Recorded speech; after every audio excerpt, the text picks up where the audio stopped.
नमस्कार। यूपी में आने वाली नई भर्ती हो या चल रही भर्ती पर विवाद, तमाम युवाओं के मुद्दे से जुड़े इस शो नौकरी चाकरी के एपिसोड नंबर 28 में आपका स्वागत है।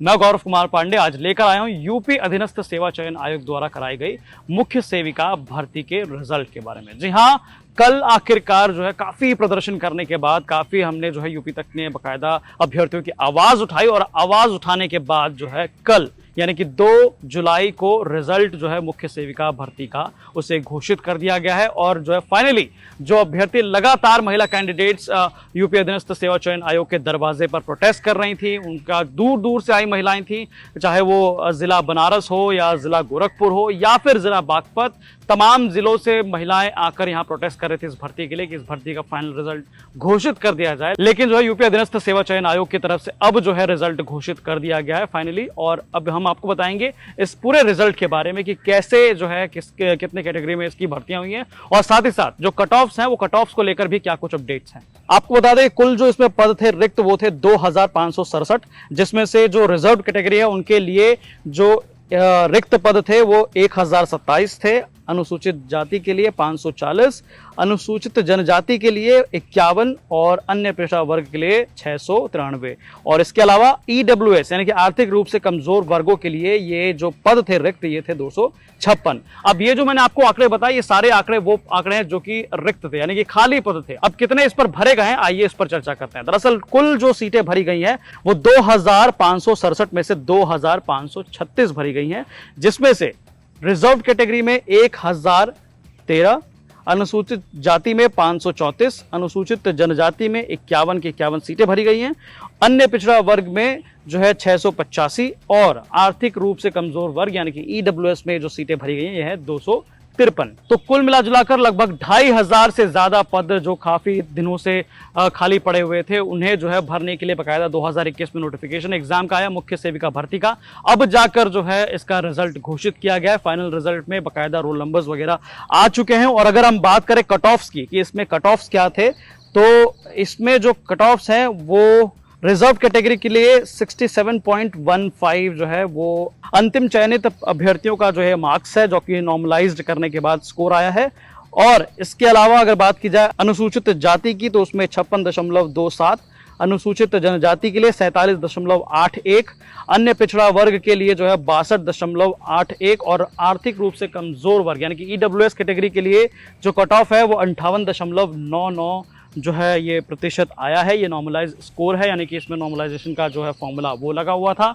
और इस भर्ती में जो बाकी श्रेणी है उन श्रेणियों के लिए भी इसमें कट ऑफ्स हैं, जैसे कि स्वतंत्रता संग्राम सेनानी के अगर आश्रित लोग हैं तो उनका 45.42 है, दिव्यांग हैं अगर तो उनके लिए भी अलग अलग कैटेगरी है दिव्यांग की, उसमें किसी में 40.7 है, किसी में 27.6 है, किसी में 27.17 है। तो मतलब कुल मिला जुलाकर यहाँ पर जो कट ऑफ्स थे, मैं आपको बताया कि कट ऑफ्स भी किस प्रकार से यहाँ पर अलग अलग कैटेगराइज किए गए हैं। आपको बता दें कि इस भर्ती के बारे में कि ये भर्ती कब निकली और इसका एग्जाम कब हुआ, आइए उस पर चर्चा कर लेते हैं। आपको बता दें कि आयोग की तरफ से जो विज्ञापन संख्या बताई गई है वो विज्ञापन संख्या जो है वो 2022 की है। बाकायदा इसके लिए ये जो भर्ती है ये बाल विकास सेवा एवं पुष्टाहार उत्तर प्रदेश के द्वारा जो है ये घोषित की गई थी और इसका एग्जाम करवाने वाली एजेंसी थी यानी कि एग्जाम कराने वाला जो आयोग है वो उत्तर प्रदेश अधीनस्थ सेवा चयन आयोग है। इसकी जो लिखित परीक्षा हुई थी वो 24/9/2023 को 2 पालियों में आयोजित की गई थी। और इसके अलावा आपको बता दें कि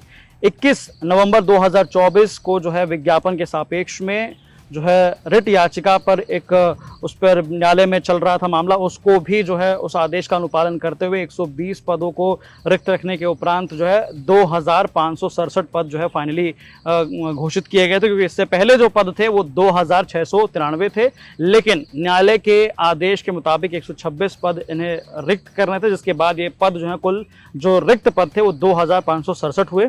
आपको बता दें इस भर्ती के लिए जो है काफी ज्यादा संघर्ष भी हुआ। 2021 में जब 2021-22 में जब इसका नोटिफिकेशन आया उसके बाद काफी जो अभ्यर्थी थे यानी कि महिला कैंडिडेट्स थी वो ऐसा पहले तो रिटन एग्जाम के लिए काफी उन्होंने जो है आंदोलन किया, उसके बाद उनका रिटन एग्जाम हुआ, उसके बाद रिजल्ट घोषित होने को लेकर जो बहुत लंबा समय था जब वो लगातार यूपी अधीनस्थ सेवा चयन आयोग के बाहर जो है प्रदर्शन करते नजर आती थी, उनको वहां से उठाकर इको गार्डन भेजा जाता था। लेकिन आपको बता दें कि इस पर जो है लगातार यूपी तक ने कवरेज की, बाकायदा रिपोर्ट ग्राउंड से ली गई, उनसे बात की गई, उनका दर्द जो है वो साझा किया गया, उनकी आवाज़ उठाई गई। अब क्या कुछ जो है उन्होंने उस समय कहा था, आइए वो सुनते हैं। सर इतना स्ट्रेस भी दे रखा है सर। 2021 पैट की भर्ती है, 2022 में नोटिफिकेशन आया था, फिर 23 में हम लोगों का धरना करने के बाद एग्जाम हुआ, फिर 24 में हमारा डीवी रिजल्ट आया। अब हमारी डीवी कंप्लीट हो चुकी है, वो भी धरना करने के बाद हमारा डीवी रिजल्ट आया।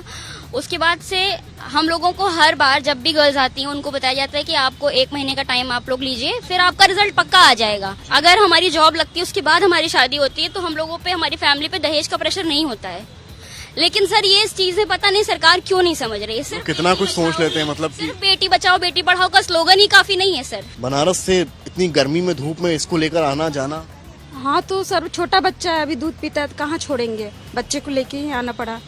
बच्चे को तो नहीं छोड़ सकते ना। क्या अपराधी दिख रही हैं? हम लोग अपराधी हैं सर? कि हम लोगों को पकड़ के भेजा जा रहा है गाड़ियों में भर के? हम लोग यहाँ पत्थरबाजी। तो ये एक तरह से यूपी तक की खबर का असर है कि लगातार प्रोटेस्ट का जो कवरेज लगातार यूपी तक कर रही थी, उसके बाद जो है आयोग ने इसका रिजल्ट जो है वो घोषित किया गया। हालांकि आपकी पूरी इस खबर पर क्या कुछ राय है, हमें कमेंट करके जरूर बताएं। बाकी तमाम खबरों के लिए आप देखते रहें यूपी तक। धन्यवाद।